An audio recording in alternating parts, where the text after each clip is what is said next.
Good morning, everyone. Andy Schwab here with your Farm and Ranch News. The president of the Mondack Beet Growers Association, Jeff Bieber, joined our sister network Voices of Montana yesterday to discuss the recent sugar beet plant closure in Sidney. Bieber said things had certainly been a rough ride over the last recent years and expressed disappointment in American Crystal's money management. Continued cuts to the growers, had to take less pay, and the biggest fight that we had over the years with American Crystal is we as growers were giving up money, and that money was not staying in Sidney. It was not being reinvested in the facility. It was not making Sidney a better plant or processing entity. Bieber also mentioned producers are still shifting gears to figure out what they're going to plant in place of that expected sugar beet crop. Well, sticking in eastern Montana and shifting over to the livestock portion of the industry, Mondack Stock Growers Association once again is offering college scholarships to 2023 high school graduates or past graduates currently enrolled in college. Those applications are due a month from today and can be found through an email to Mondack area stock growers at outlook.com.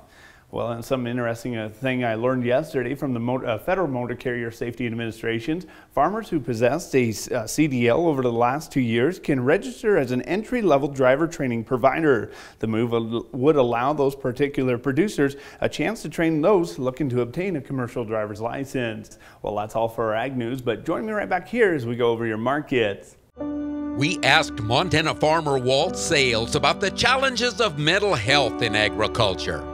Another drought. There always is. There's always going to be another something. I grew up in a generation of you pulled yourself up by your bootstraps. But it's become evident is what do you do if you can't even find those bootstraps? If you need to talk to somebody, go to beyondtheweather.com for free counseling for Montana ag producers.